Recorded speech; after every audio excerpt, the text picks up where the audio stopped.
Mãe, vendi seu apartamento da praia e seu carro. O dinheiro já está na minha conta. Obrigada. Essas foram as palavras que li na tela do meu celular numa manhã tranquila de quinta-feira. Palavras enviadas pela minha própria filha, como se estivesse me agradecendo por um presente de aniversário, quando na verdade estava confessando o maior roubo da minha vida. Se você quer ouvir mais histórias como essa, se inscreva no canal e aproveite. Já me conte de onde você está ouvindo essa história nos comentários. Meu nome é Beatriz, tenho 62 anos, sou empresária aposentada e passei os últimos 40 anos da minha vida construindo um patrimônio através de muito trabalho e sacrifício.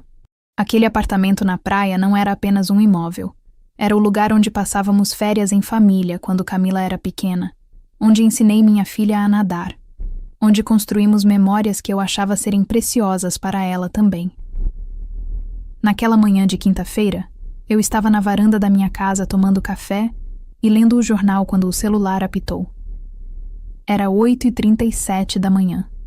Lembro exatamente do horário, porque olhei para o relógio pensando quem estaria me mandando mensagem tão cedo. O remetente era Camila, minha única filha, e o assunto do e-mail dizia simplesmente resolvido. Abri a mensagem com curiosidade, sem imaginar o que estava por vir. O texto era curto, direto e absolutamente devastador. Oi, mãe. Passei aqui para avisar que finalmente consegui vender seu apartamento da praia e aquele seu carro que estava parado na garagem. Achei um ótimo negócio. O dinheiro já foi transferido para minha conta. Vou usar para resolver uns problemas importantes. Obrigada pela compreensão. Beijos, Camila. Minha primeira reação não foi de raiva ou desespero.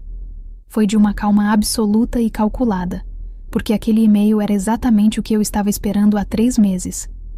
Li a mensagem 2 vezes, 3 vezes, garantindo que tinha entendido cada palavra. Então coloquei o celular sobre a mesa, respirei fundo e sorri. Sim, eu sorri, porque Camila havia caído direitinho na armadilha que preparei para ela. Peguei o telefone fixo e disquei um número que estava anotado num papel ao lado do meu café. O número direto do Dr. Henrique, meu advogado de confiança há mais de 20 anos. Ele atendeu no segundo toque. Dr. Henrique, aqui é Beatriz. Acabei de receber o e-mail. Ela realmente fez? A voz dele tinha um misto de surpresa e confirmação do que já esperávamos. Fez. Mandou por escrito confessando tudo. Vendeu o apartamento e o carro. Transferiu o dinheiro para a conta dela. Está tudo documentado no e-mail. Houve uma pausa do outro lado da linha, e eu podia imaginar Dr. Henrique ajeitando os óculos e pegando suas anotações. Aquele jeito metódico dele que sempre me passou tanta confiança. Beatriz, você tem certeza de que quer prosseguir? Ainda é sua filha. Podemos tentar resolver isso de outra forma. Doutor, eu disse, e minha voz saiu mais firme do que imaginei que seria naquele momento. Minha filha não me pediu ajuda. Ela não me ligou desesperada dizendo que estava com problemas. Ela simplesmente forjou documentos, falsificou minha assinatura e vendeu meus bens como se fossem dela. E ainda teve a audácia de me mandar um e-mail me agradecendo. Isso não é um pedido de socorro. É um crime premeditado. Entendo. Então confirma a execução do plano B? Confirmo. Pode executar o plano B imediatamente. Desliguei o telefone e voltei para a varanda. Meu café ainda estava quente. O jornal aberto na página de economia. O sol da manhã iluminando o jardim que cuidava com tanto carinho. Tudo parecia tão normal, tão pacífico. Enquanto do outro lado da cidade, minha filha provavelmente estava comemorando o que achava ser o golpe perfeito. O que Camila não sabia, e estava prestes a descobrir da pior forma possível, era que os últimos 3 meses haviam sido cuidadosamente orquestrados. Cada documento que ela pensou ter encontrado discretamente, cada assinatura que falsificou, cada movimento que fez estava sendo monitorado e documentado. Peguei meu celular novamente e reli o e-mail de Camila. O dinheiro já está na minha conta. Ela estava tão confiante, tão certa de que havia me enganado perfeitamente. Olhei para o relógio. 8h52. Doutor. Henrique disse que precisaria de aproximadamente 1 hora para acionar todos os contatos necessários. protocolar os documentos com o juiz e coordenar com a delegacia especializada. 1 hora. Em apenas 1 hora, a vida de Camila mudaria completamente, e ela descobriria que a mãe, ingênua, que pensou poder roubar, era, na verdade, alguém que sempre esteve 10 passos à frente. Tomei mais um gole do meu café e esperei.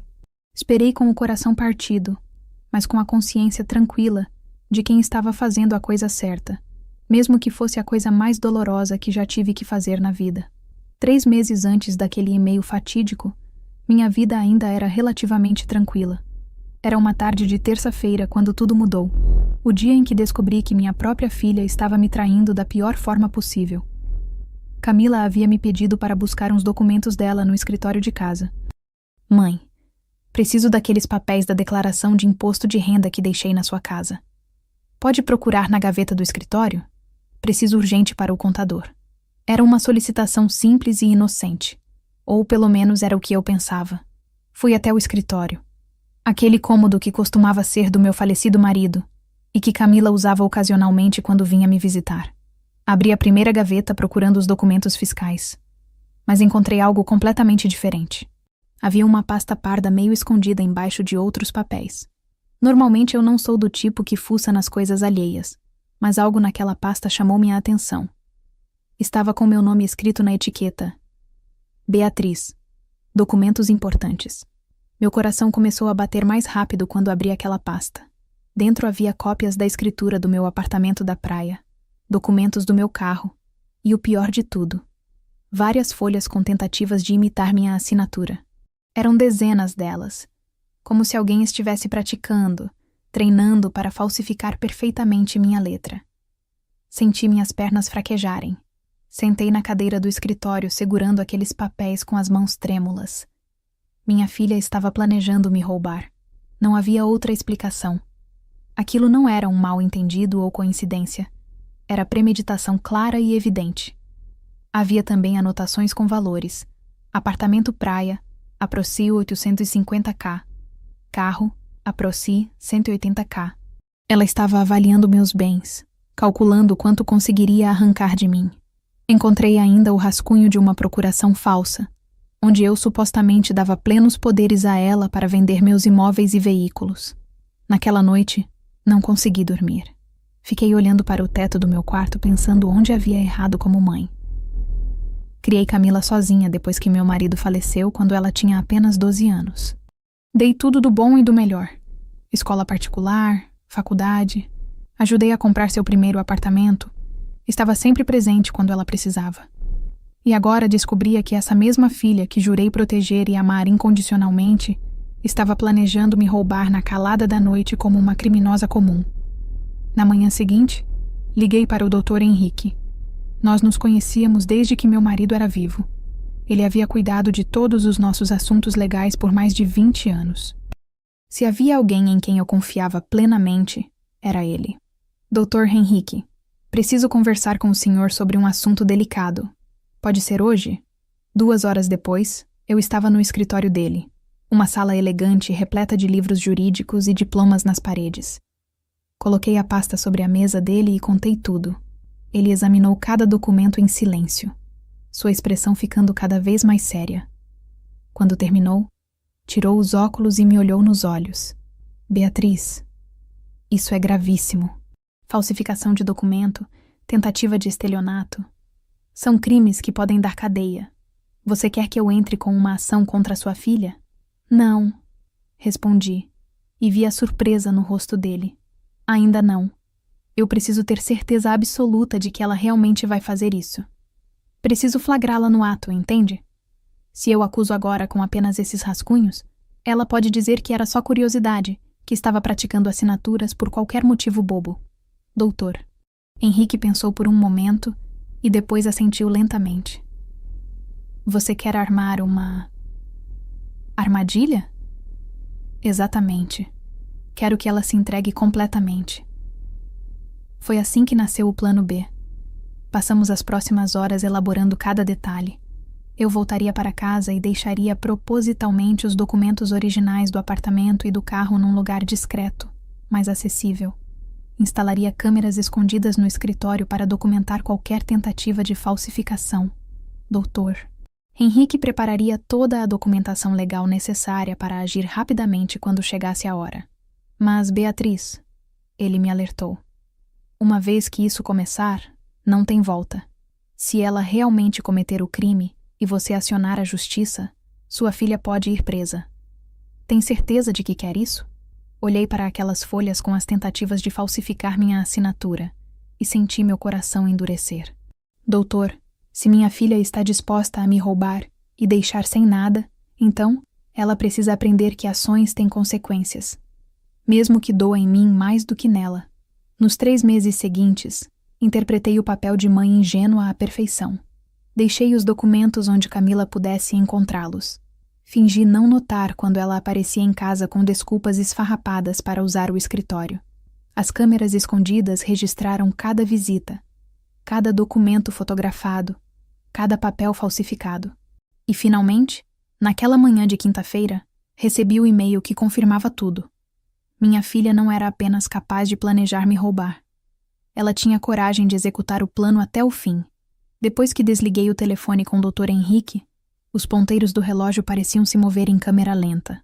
Cada minuto era uma eternidade enquanto eu esperava as engrenagens da justiça começarem a girar contra minha própria filha. Dr. Henrique não perdeu tempo. Assim que confirmei a execução do plano B, ele acionou imediatamente todos os contatos que havíamos preparado nos últimos 3 meses. O primeiro telefonema foi para o delegado Martins, da Delegacia Especializada em Crimes Financeiros, um homem sério e competente que já estava esperando nossa ligação. Delegado, aqui é Henrique Albuquerque. A situação que conversamos há 3 meses finalmente aconteceu. A suspeita acabou de confessar o crime por escrito via e-mail. Estou enviando agora todas as evidências que coletamos. Enquanto isso acontecia, eu estava em casa olhando para o celular, relendo aquele e-mail de Camila. O dinheiro já está na minha conta. 6 palavras que selavam seu destino. Ela havia me dado de bandeja a confissão escrita, datada e horário registrado do crime que cometeu. Dr. Henrique me ligou 20 minutos depois. Beatriz, o delegado está com todo o material.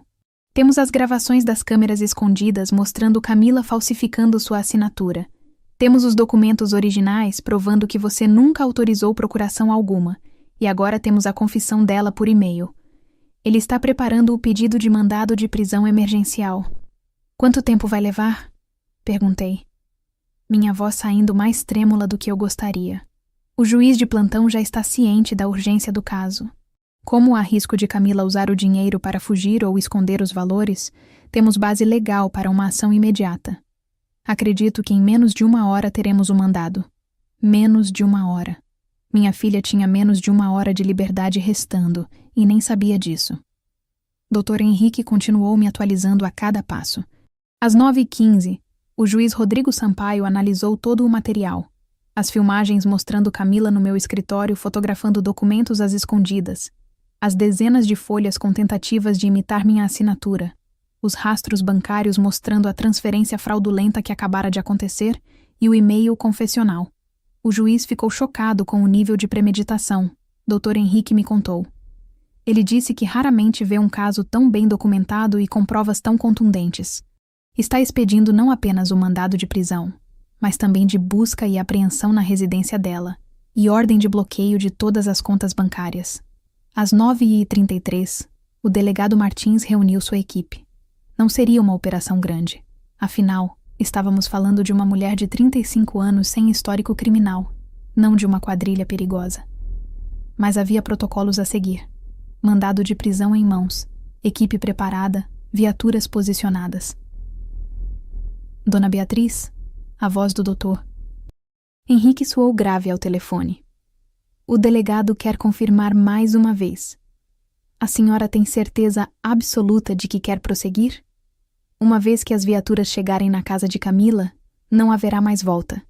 Ela será presa em flagrante por estelionato, falsificação de documento público e uso de documento falso. São crimes graves. Fechei os olhos e vi o rosto da minha filha quando era pequena, aquela garotinha de tranças que corria pelo jardim rindo. Vi também a adolescente rebelde mais amada, a jovem adulta que me abraçou chorando no funeral do pai. E finalmente vi as folhas com minha assinatura falsificada, o e-mail cínico me agradecendo pelo roubo. Doutor, minha filha não me roubou num impulso. Ela planejou isso por meses, falsificou documentos oficiais, cometeu crimes graves e ainda teve a frieza de me mandar um e-mail debochado. Se eu deixar passar, estarei dizendo que está tudo bem roubar a própria mãe. Pode confirmar ao delegado. Quero que prossigam. Às 9h47, as viaturas saíram da delegacia em direção ao bairro nobre onde Camila morava com o marido Rafael. Eram 2 viaturas discretas. Não havia necessidade de alarde. O delegado Martins ia na frente, com o mandado na mão e a certeza de que estava fazendo justiça. Dr. Henrique permaneceu na linha comigo. As viaturas devem chegar em aproximadamente 10 minutos. Camila está em casa? Ela trabalha em home office às quintas-feiras. Respondi. Deve estar lá, provavelmente comemorando o que acha ser seu grande golpe. Olhei para o relógio mais uma vez. 9h52. 8 minutos. Em 8 minutos, minha filha abriria a porta achando que seria uma entrega qualquer e se depararia com a polícia e um mandado de prisão. O telefone ficou em silêncio. Dr. Henrique e eu simplesmente esperamos, conectados pela linha, cada um imerso em seus próprios pensamentos. Eu pensava em como havia chegado àquele ponto, em todas as decisões que tomei como mãe, me perguntando se poderia ter feito algo diferente. Mas no fundo, eu sabia a verdade. Camila havia feito suas escolhas, e agora precisaria enfrentar as consequências delas. Às 10h02 da manhã, exatamente 1h25 depois daquele e-mail fatídico, as 2 viaturas discretas da Delegacia Especializada em Crimes Financeiros estacionaram em frente ao portão da mansão de Camila e Rafael. Era uma casa imponente num condomínio fechado de luxo, com jardins bem cuidados e uma garagem para 3 carros. O delegado Martins desceu da viatura com um mandado de prisão e busca e apreensão em mãos. 2 investigadores o acompanhavam, e outros 2 policiais posicionaram-se estrategicamente na parte de trás da propriedade, medida de precaução padrão caso alguém tentasse fugir. Prontos? Perguntou o delegado à sua equipe. Todos confirmaram com um aceno de cabeça. Enquanto isso, dentro da casa, Camila estava sentada no sofá da sala com seu notebook no colo, conferindo pela 10ª vez o extrato bancário que mostrava a transferência de R$1.030.000, o valor que havia conseguido com as vendas fraudulentas do apartamento da praia e do carro da mãe. Rafael, ela chamou para o marido que estava no andar de cima. O dinheiro já está disponível. Já posso fazer a transferência para aquela conta offshore que você preparou. Rafael desceu as escadas correndo, com um sorriso largo no rosto. Sério? Já liberou tudo? Caramba, Camila, você é demais. Sua mãe nem desconfiou de nada? Mandei até um e-mail agradecendo. Camila riu cinicamente. Ela deve estar em casa achando que foi um mal-entendido ou sei lá. Quando perceber o que aconteceu, já estaremos com o dinheiro bem guardado e sem como rastrear. Foi exatamente nesse momento que a campainha tocou. Um toque longo e firme, seguido de batidas fortes na porta. Deve ser a encomenda que pedi, disse Camila, levantando-se do sofá, ainda com um sorriso no rosto. Finalmente chegou. Ela atravessou a sala ampla com passos leves, ainda pensando em como seria bom pagar todas as dívidas de Rafael com os agiotas e ainda sobrar dinheiro para investir. Talvez até comprassem aquele carro importado que estavam namorando há meses. Camila abriu a porta com um sorriso no rosto, esperando ver um entregador com um pacote. Mas o sorriso congelou instantaneamente quando seus olhos focaram no homem à sua frente. Um delegado de meia-idade, com expressão séria, segurando uma carteira de identificação policial aberta e um documento oficial. Camila Ferreira Costa? A voz do delegado Martins era firme e profissional. Sim, sou eu. Ela gaguejou, o sangue fugindo do rosto. Atrás do delegado, ela viu os 2 investigadores e as viaturas estacionadas na rua. Sou o delegado Martins, da Delegacia Especializada em Crimes Financeiros. Tenho aqui um mandado de prisão e busca e apreensão expedido pelo juiz Rodrigo Sampaio contra a senhora. A senhora está presa pelos crimes de estelionato, falsificação de documento público e uso de documento falso. As pernas de Camila fraquejaram. Ela segurou no batente da porta, tentando processar o que estava ouvindo. O quê? Há algum engano? Eu não... Não há engano, senhora. Temos todas as provas necessárias, incluindo o e-mail confessional que enviou à sua mãe há pouco mais de 1 hora confessando ter vendido os bens dela ilegalmente. O mundo de Camila desmoronou naquele exato segundo. O e-mail. Ela havia mandado um e-mail confessando tudo. Como pôde ser tão estúpida? Rafael! Ela gritou, virando-se para dentro da casa. Rafael, me ajuda! Mas Rafael, que estava na sala e ouviu toda a conversa, teve uma reação completamente diferente. Em vez de ir ajudar a esposa, ele correu em direção aos fundos da casa. Seu instinto de sobrevivência gritava para fugir, escapar antes que fosse tarde demais. Ele atravessou a cozinha em disparada, abriu a porta dos fundos que dava para o jardim e pulou os 3 degraus da varanda. Seu plano era pular o muro lateral e desaparecer pelo condomínio. Mas o que Rafael não sabia era que o delegado Martins havia posicionado policiais exatamente para essa possibilidade. Parado! Polícia! Gritou o investigador Silva, aparecendo de trás da piscina com a arma em punho. Rafael tentou mudar de direção, mas outro policial já estava bloqueando o caminho lateral. Em questão de segundos, foi imobilizado, suas mãos puxadas para trás e algemadas com firmeza. Rafael Costa, você está detido como cúmplice nos crimes de estelionato e falsificação de documentos. De volta à porta da frente, Camila assistia a tudo em choque absoluto.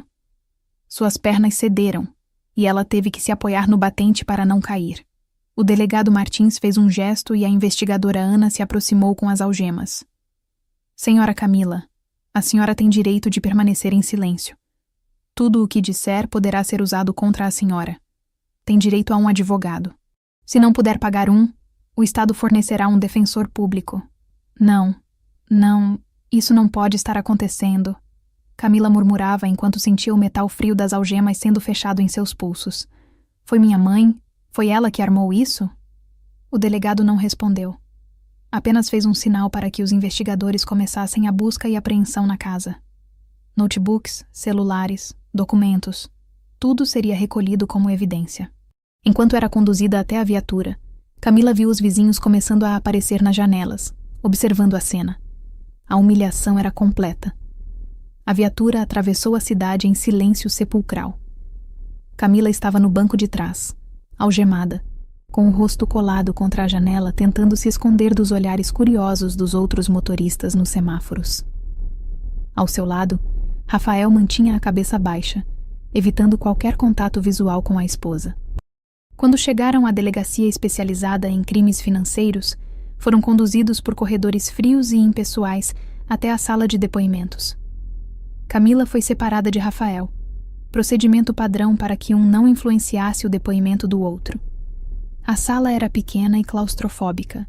Uma mesa de metal, 3 cadeiras, uma câmera no canto superior gravando tudo e um ar-condicionado antigo fazendo barulho. O delegado Martins sentou-se à frente de Camila, com um tablet na mão onde tinha acesso a todas as provas coletadas nos últimos 3 meses. Senhora Camila, vou ser direto com a senhora. Temos provas mais que suficientes para condená-la. Filmagens, documentos, rastros bancários e sua própria confissão por escrito. Ele girou o tablet mostrando o e-mail que ela havia enviado para Beatriz.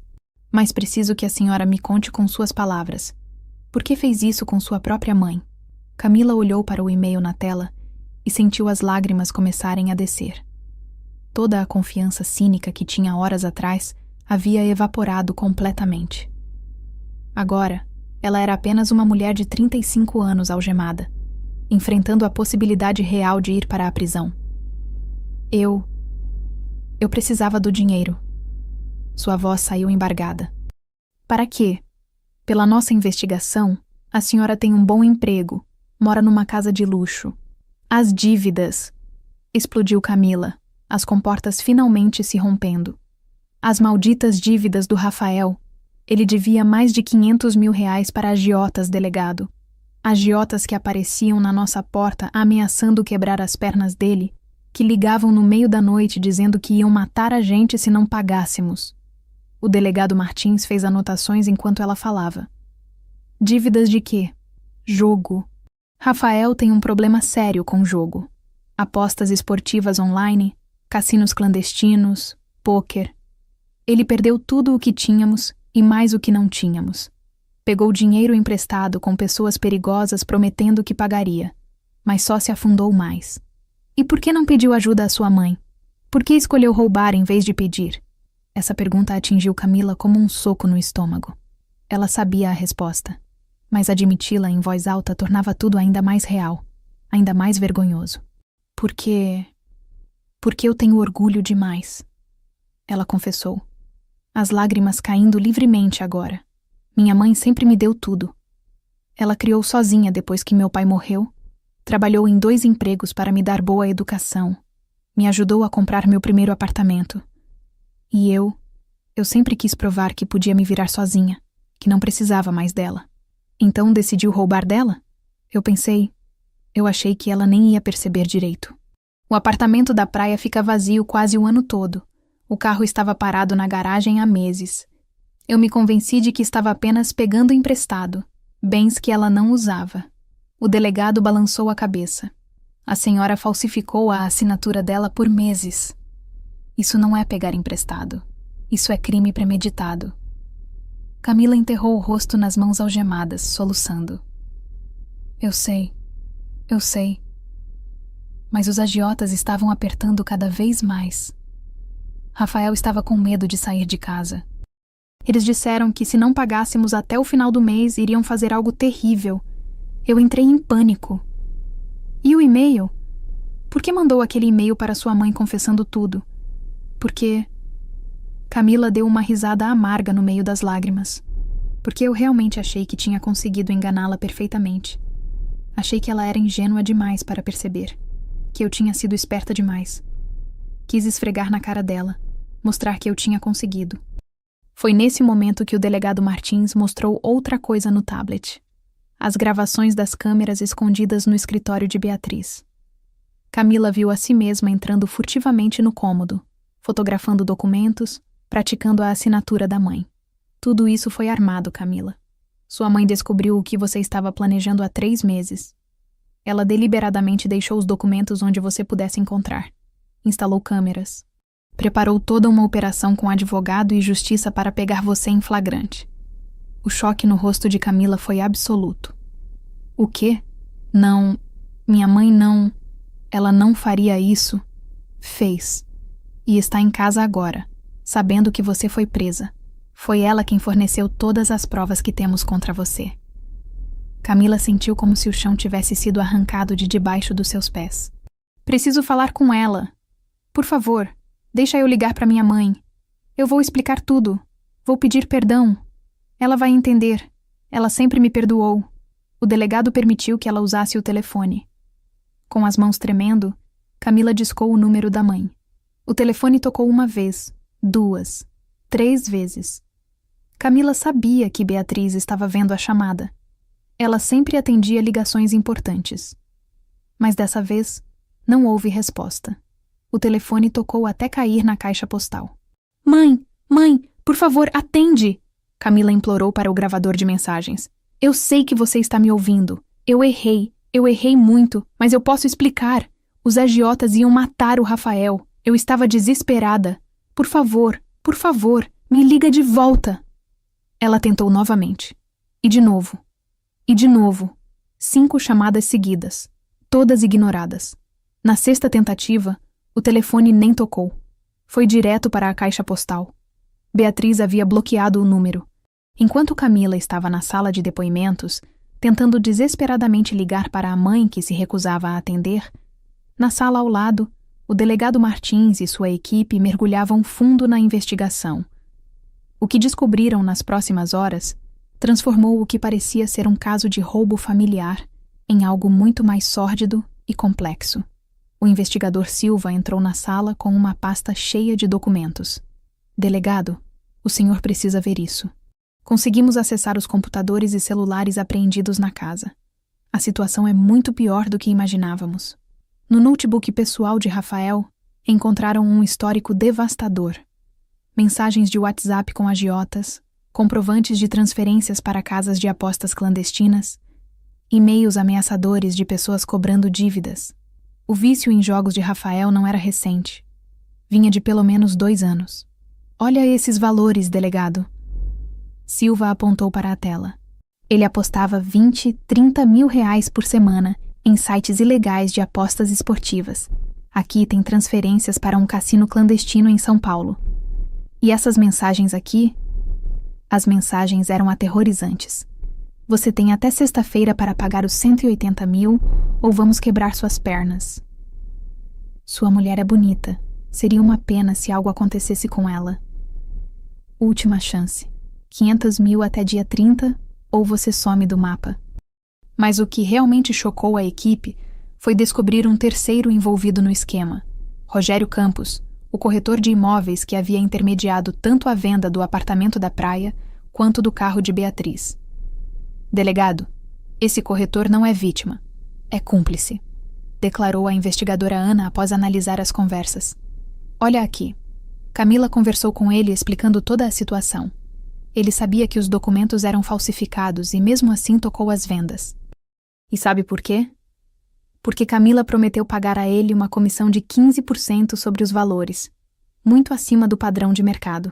Nos e-mails entre Camila e Rogério, tudo estava documentado com uma clareza incriminadora. Rogério, consegui os documentos. Minha mãe não vai perceber até ser tarde demais. Você consegue fechar as vendas em quanto tempo? Camila, entendo sua situação delicada. Posso agilizar tudo, mas preciso de garantias. A comissão que conversamos continua de pé? 15% de tudo, conforme combinado. Só preciso que seja rápido e discreto. O delegado Martins bateu com a mão na mesa. Emitam um mandado de prisão para esse Rogério Campos também. Ele sabia exatamente o que estava fazendo. Às 14h30 da tarde, Rogério foi preso em seu escritório de imóveis de luxo no centro da cidade. Sua reação foi de completa indignação, até que viram as provas. Então ele desmoronou e começou a negociar delação premiada. Mas a descoberta mais chocante ainda estava por vir. No celular de Camila, dentro de uma pasta oculta, encontraram um documento que transformou completamente a natureza do crime. Era um plano detalhado, escrito pelo próprio punho de Camila em notas digitais. Fase 1. Vender apartamento, praia e carro. Concluído. Fase 2. Pagar agiotas do Rafael, 500 mil. Fase 3. Esperar 2 meses. Fase 4. Forjar procuração para vender casa principal da mãe. Valor estimado, 2,5 milhões. Fase 5. Transferir todo o dinheiro para conta offshore nas Ilhas Cayman.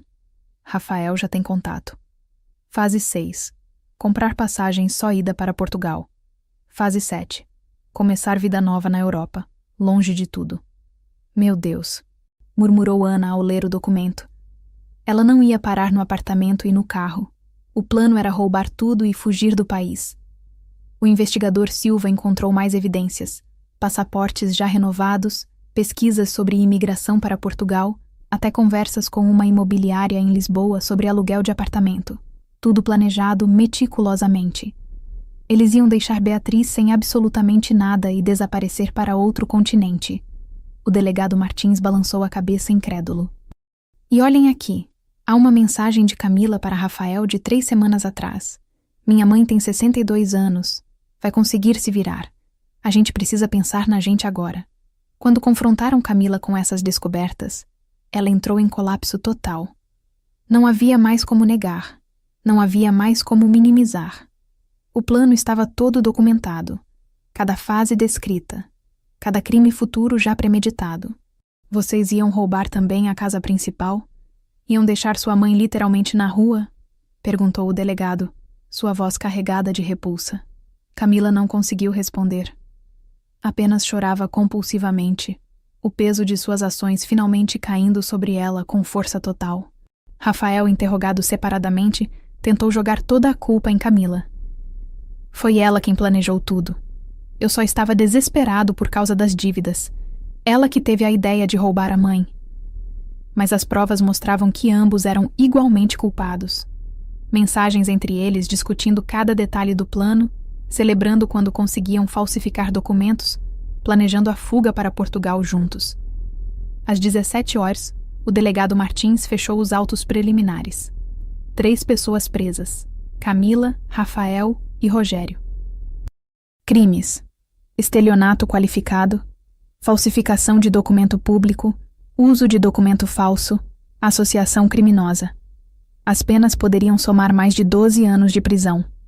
2 dias se passaram desde a prisão de Camila. 2 dias em que ela ficou numa cela fria da delegacia, vestindo do uniforme laranja de detenta provisória, dividindo espaço com outras mulheres presas por crimes diversos.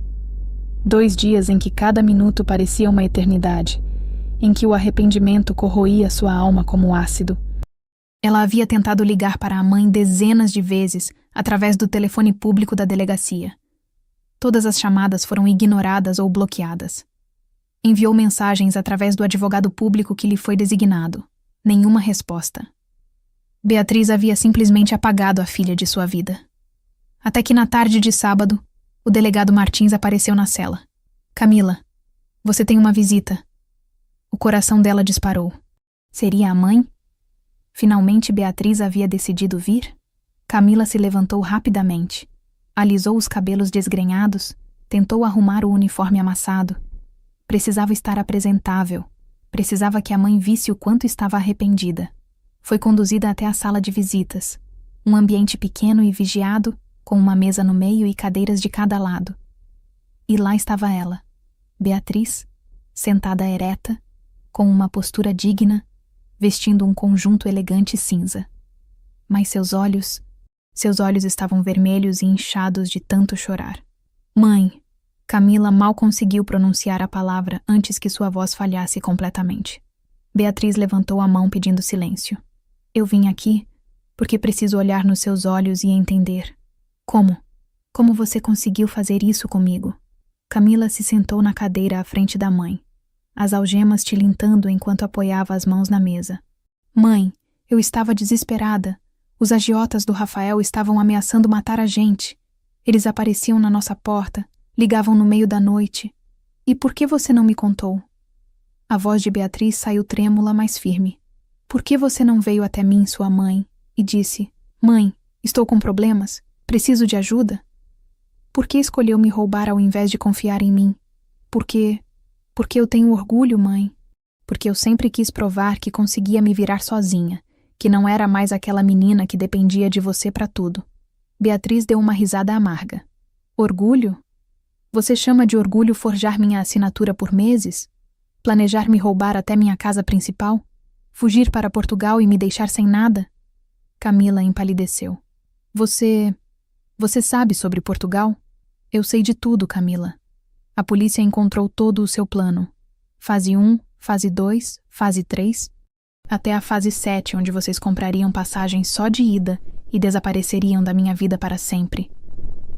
As lágrimas começaram a descer pelo rosto de Beatriz. Você ia me deixar sem teto, sem dinheiro, sem nada. Aos 62 anos de idade, sua própria mãe. Eu não ia conseguir fazer isso. Eu sei que parece horrível no papel, mas quando chegasse a hora da casa, eu não ia ter coragem. Não ia ter coragem? Beatriz se inclinou para a frente, sua voz ganhando intensidade. Você teve coragem de me mandar aquele e-mail debochado me agradecendo. Você teve coragem de me olhar nos olhos durante 3 meses enquanto falsificava minha assinatura às escondidas. Você teve coragem de planejar me abandonar em outro continente. Não me diga que não teria coragem. Camila enterrou o rosto nas mãos algemadas e soluçou. Eu errei, mãe. Eu errei muito. Mas eu estava apavorada. Rafael devia 500 mil reais para pessoas perigosas. Eu não sabia o que fazer. Você sabia exatamente o que fazer.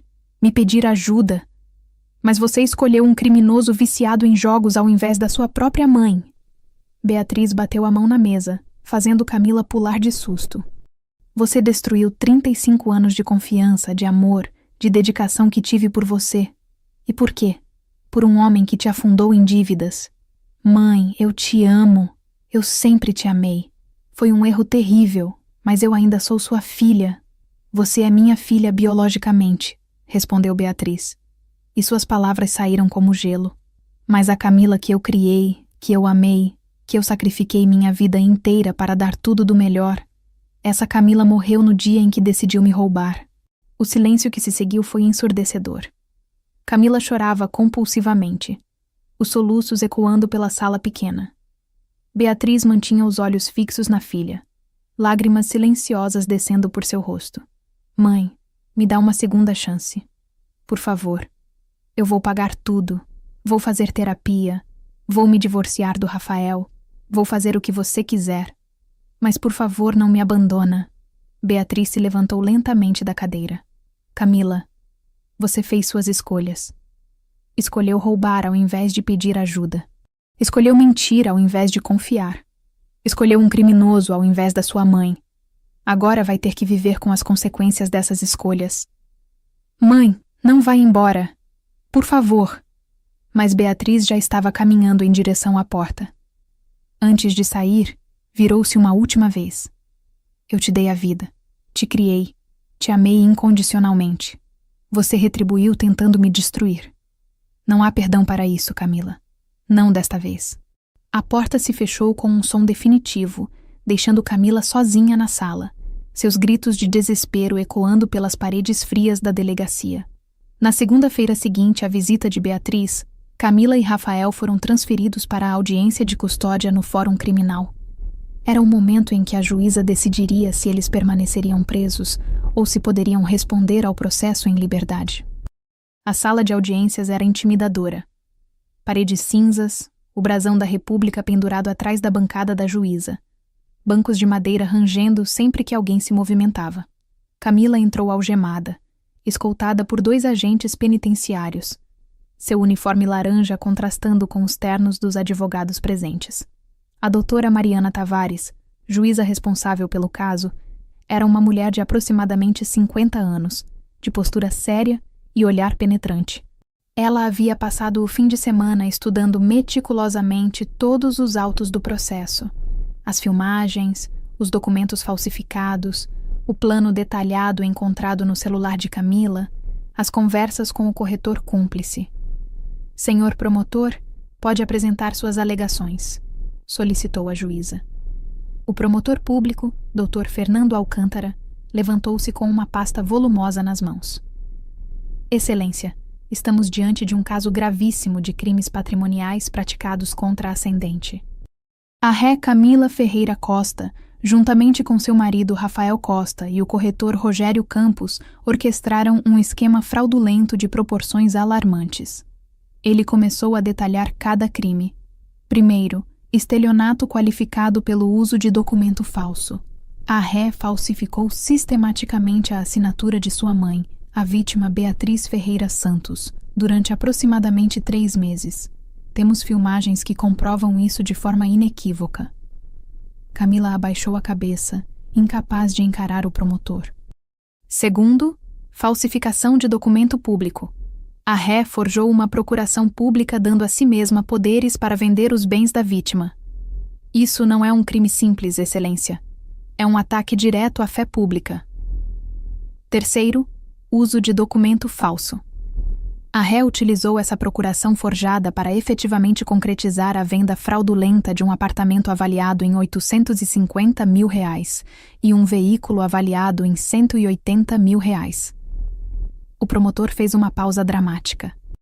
Mas o mais grave, Excelência, é que isso era apenas o começo. Apreendemos no celular da ré um plano detalhado em 7 fases.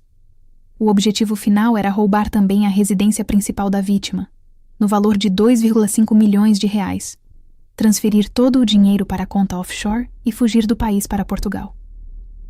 A juíza folheou os documentos, sua expressão ficando cada vez mais severa. A defesa gostaria de se manifestar? O advogado público designado para Camila se levantou nervosamente. Era um jovem recém-formado, claramente inexperiente para um caso desse porte.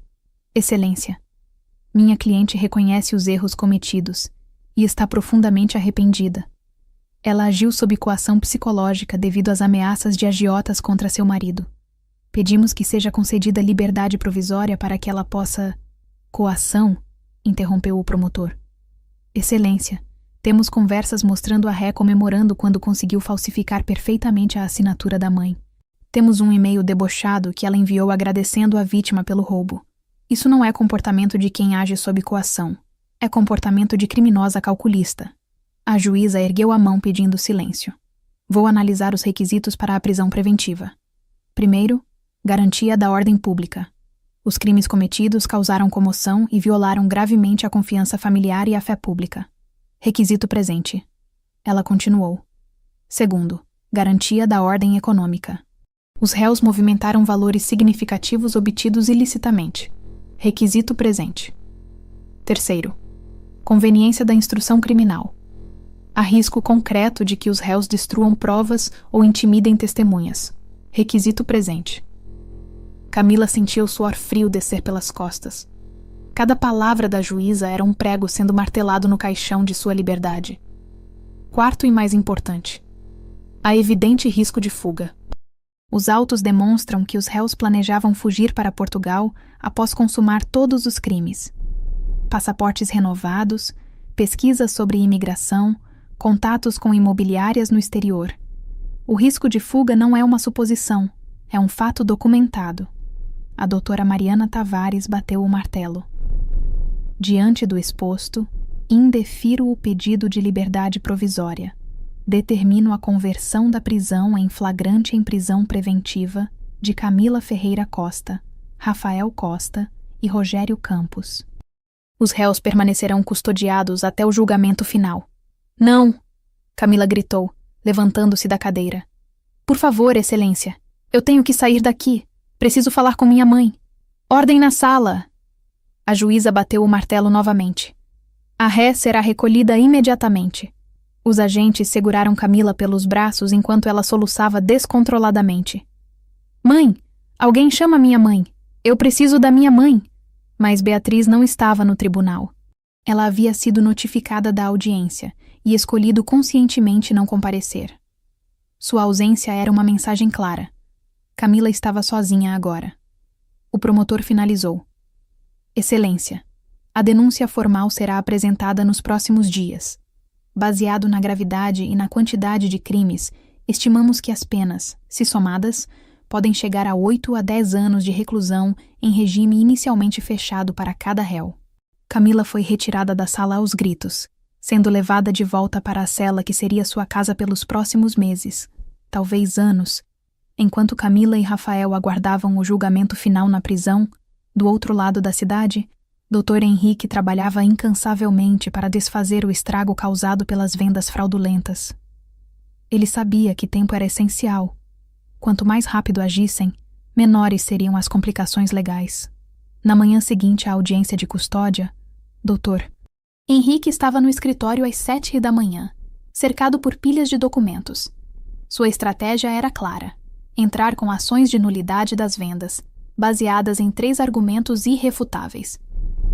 Beatriz, ele ligou para sua cliente. Vou protocolar hoje mesmo as ações de anulação. Temos tudo a nosso favor. Provas de falsificação, prisão dos criminosos e o fato de que você nunca assinou nenhuma procuração. A primeira ação foi contra a venda do apartamento da praia. O imóvel havia sido vendido para um casal de aposentados, Sr. Antônio e Sra. Marta, que haviam pago R$850 mil, achando estar fazendo um negócio legítimo. Quando o Dr. Henrique os contatou explicando a situação, eles ficaram devastados.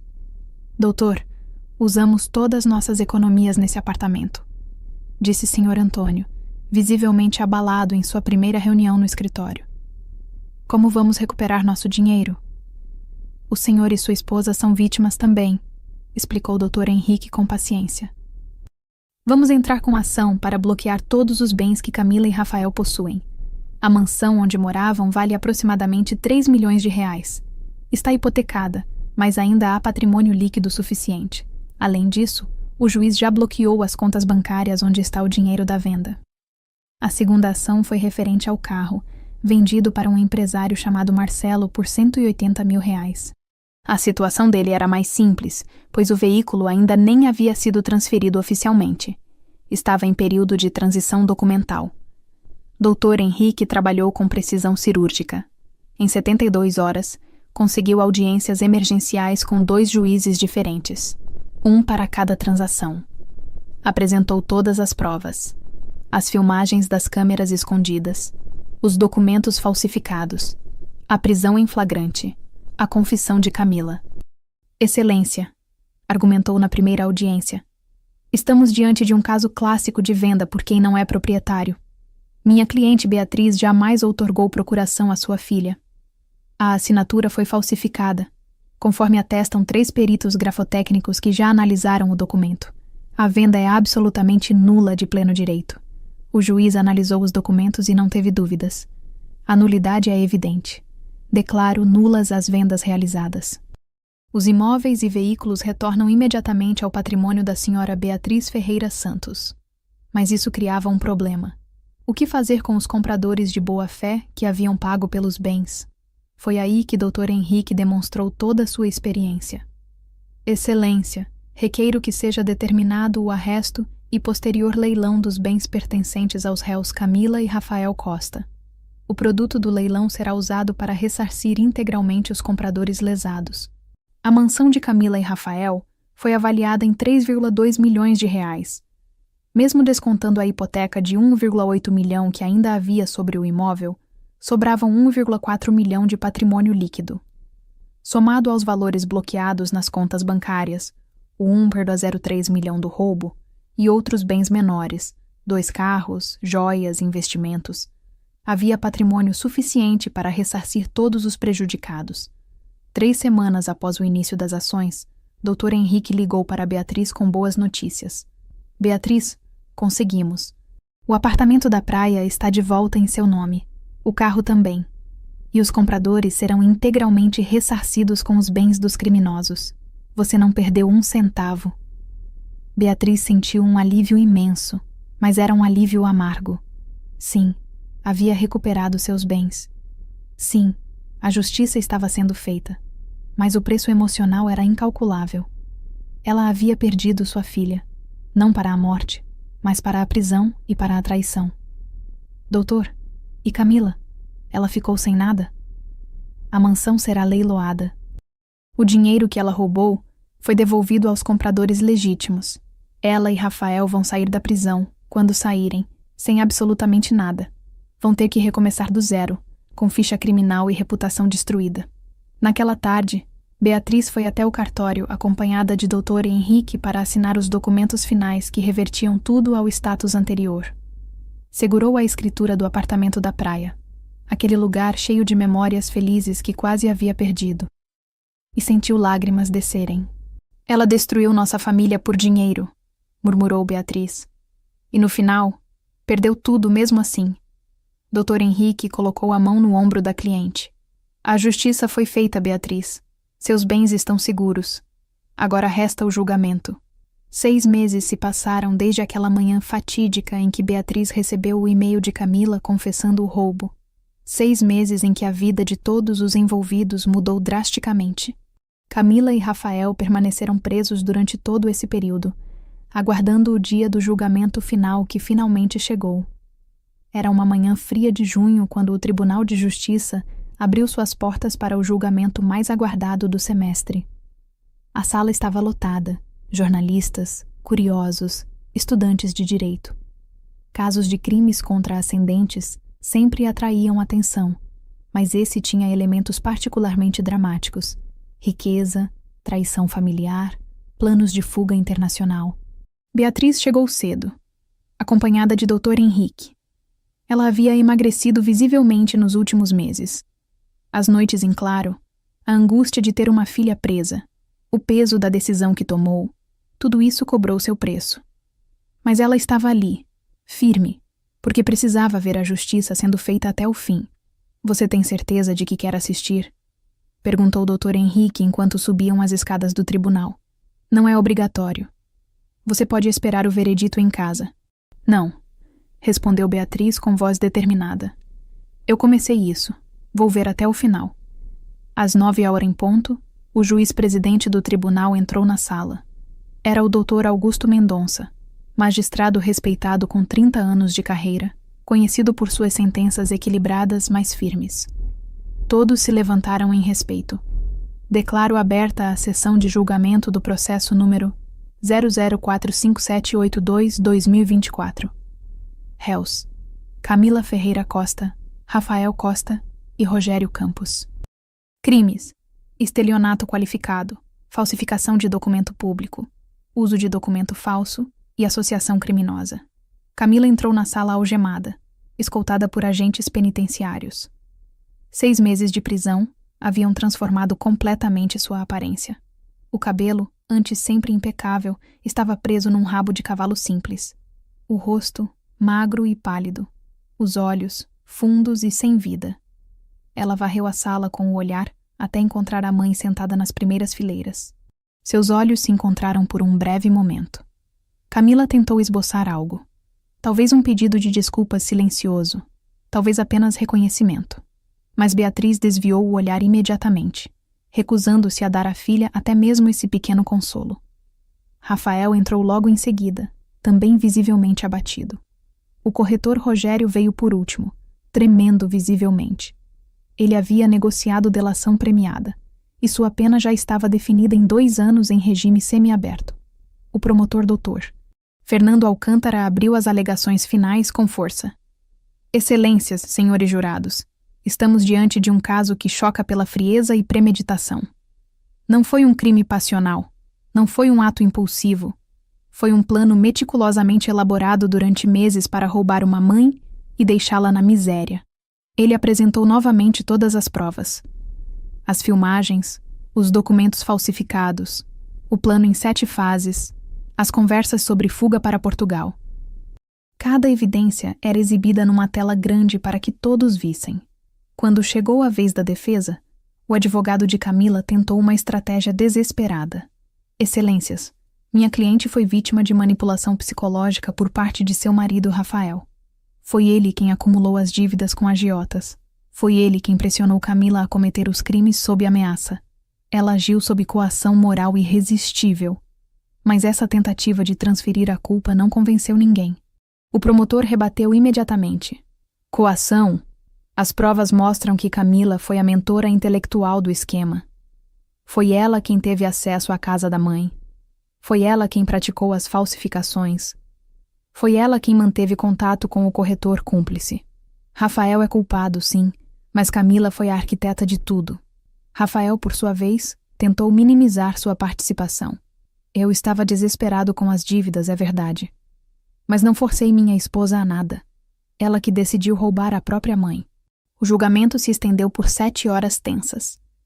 Testemunhas foram ouvidas, periciais analisadas, argumentações debatidas. Beatriz assistiu a tudo em silêncio, lágrimas silenciosas escorrendo ocasionalmente por seu rosto. Finalmente, às 17h30, o juiz Dr. Augusto Mendonça bateu o martelo para dar a sentença. Analisando todas as provas, depoimentos e circunstâncias do caso, este tribunal chegou às seguintes conclusões. A ré Camila Ferreira Costa foi, indubitavelmente, a mentora intelectual dos crimes. Ela tinha acesso privilegiado aos documentos da vítima por ser sua filha. Ela praticou as falsificações. Ela planejou não apenas roubar o apartamento e carro, mas também a residência principal e fugir do país. Camila fechou os olhos, sabendo o que viria a seguir. Portanto, condeno Camila Ferreira Costa a 5 anos e 8 meses de reclusão em regime inicialmente fechado pelos crimes de estelionato qualificado, falsificação de documento e associação criminosa. Um murmúrio percorreu a sala. 5 anos e 8 meses. O réu Rafael Costa, como cúmplice e beneficiário direto dos crimes, é condenado a 6 anos de reclusão em regime inicialmente fechado. Beatriz fechou os olhos, deixando as lágrimas descerem livremente. Era o que ela queria: justiça. Mas doía infinitamente mais do que ela imaginara. 1 semana após o julgamento, Beatriz pediu autorização para fazer uma última visita a Camila na penitenciária. Não era um gesto de reconciliação. Era um encerramento necessário. Algumas coisas precisavam ser ditas antes que cada uma seguisse seu caminho definitivamente. A penitenciária feminina ficava nos arredores da cidade, um prédio cinza cercado por muros altos e arame farpado. Beatriz passou pelos detectores de metal, teve sua bolsa revistada e foi conduzida até a sala de visitas. Um ambiente amplo com várias mesas espalhadas, todas ocupadas por familiares conversando com detentas. Camila apareceu usando o uniforme caqui da penitenciária, os cabelos mais curtos do que antes. Quando viu a mãe, seus olhos se encheram de lágrimas imediatamente. Ela praticamente correu até a mesa onde Beatriz estava sentada. "Mãe, você veio?" Sua voz saiu embargada. Beatriz gesticulou para que ela se sentasse. Não houve abraço, não houve toque. Apenas duas mulheres sentadas frente a frente, separadas por uma mesa de plástico e por uma traição que jamais poderia ser completamente curada. "Vim para que algumas coisas fiquem claras entre nós", começou Beatriz, sua voz controlada, mas firme. "Você vai passar os próximos 5 anos e 8 meses aqui. Com bom comportamento, talvez saia em 4 anos. Mas quero que entenda uma coisa.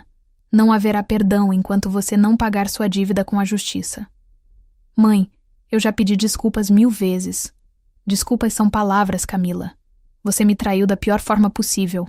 Planejou me deixar sem teto, sem dinheiro, sem dignidade. E fez tudo isso friamente, calculadamente, durante meses. Não foi um erro. Foi uma série de escolhas conscientes e cruéis." Camila baixou a cabeça, as lágrimas pingando na mesa. "Eu estava desesperada com as dívidas do Rafael. E onde está o Rafael agora?" Beatriz inclinou-se para a frente. "Ele está na ala masculina desta mesma prisão, correto? Ele te visita? Demonstra algum arrependimento?" Camila balançou a cabeça negativamente. Ele mandou pedir o divórcio na semana passada. Disse que cada um precisa cuidar da própria vida agora." "É claro que pediu", respondeu Beatriz sem surpresa na voz. "Porque homens assim não assumem responsabilidade. Ele te arrastou para o fundo do poço com as dívidas dele, te incentivou a roubar sua própria mãe e agora te abandona quando as coisas ficaram difíceis. E você escolheu ele ao invés de mim. Eu sei que fiz a escolha errada." Beatriz respirou fundo antes de continuar. "Vim aqui também para te informar sobre outra decisão que tomei. Fui ao cartório semana passada e revisei completamente meu testamento." Camila levantou o olhar, uma pontinha de esperança surgindo em seus olhos. "No testamento antigo, você era minha única herdeira. Receberia o apartamento da praia, a casa principal, os investimentos, tudo. Agora mudei completamente. Deixei 50% do meu patrimônio para o Instituto de Apoio a Idosos Abandonados, 30% para uma ONG, que ajuda mulheres vítimas de violência doméstica, e 20% para uma fundação de combate ao vício em jogos." O impacto dessas palavras foi visível no rosto de Camila. "Mãe, você está me deserdando. Estou fazendo com meu patrimônio o que deveria ter sido feito desde o início, ajudando pessoas que realmente precisam, não filhas ingratas que tentam roubar a própria mãe. Quando eu morrer, você não receberá 1 centavo sequer. Mas eu sou sua filha. Sua única filha. Você é minha filha biologicamente." Beatriz ecoou as mesmas palavras que havia dito meses antes. "Mas o laço de confiança, respeito e amor que nos unia foi destruído por você. E diferente de bens materiais, esse laço não pode ser simplesmente restaurado com uma sentença judicial." Camila enterrou o rosto nas mãos, soluçando. "O que eu faço agora, mãe? Quando eu sair daqui em alguns anos, vou ter ficha criminal, reputação destruída, sem dinheiro, sem nada. Você faz exatamente o que milhões de pessoas fazem todos os dias. Recomeça do zero. Arruma um emprego honesto, reconstrói sua vida com dignidade, aprende com seus erros." Beatriz se levantou da cadeira, sinalizando que a conversa estava terminando. "E quem sabe, se você realmente mudar, se mostrar através de anos de ações, não palavras, que se tornou uma pessoa diferente, talvez um dia eu considere te perdoar." "Quanto tempo? Quanto tempo até você me perdoar?" Beatriz olhou nos olhos da filha pela última vez. Não sei se esse dia chegará, Camila. Mas uma coisa eu aprendi com tudo isso. Amor de mãe não significa aceitar ser roubada, traída e humilhada. Amor verdadeiro também inclui deixar as pessoas enfrentarem as consequências de suas ações. Ela começou a se afastar, mas Camila a chamou. Mãe, eu realmente te amo. Sempre amei. Beatriz parou, mas não se virou. Se você realmente me amasse, Camila, nunca teria feito o que fez. Amor não rouba. Amor não trai. Amor não planeja destruir. E com essas palavras finais, Beatriz saiu da sala de visitas sem olhar para trás. Nos meses seguintes, a vida de Beatriz lentamente voltou a encontrar alguma normalidade. Ela se dedicou às instituições de caridade que agora receberiam sua herança, encontrando propósito em ajudar pessoas que realmente precisavam. Fez terapia para processar a dor da traição. Viajou para o apartamento da praia, aquele lugar cheio de memórias, e chorou todas as lágrimas que precisava chorar. E lentamente, muito lentamente, aprendeu uma lição dolorosa, mas necessária. Às vezes, proteger a si mesma significa se afastar de quem amamos. E que justiça, por mais dolorosa que seja, é preferível à cumplicidade com o crime. Camila, por sua vez, tinha pela frente anos de prisão para refletir sobre suas escolhas. Talvez ela realmente mudasse. Talvez não. Mas uma coisa era certa. Ela aprendeu da forma mais difícil possível que ganância destrói famílias e que algumas traições não podem ser desfeitas com simples pedidos de desculpas.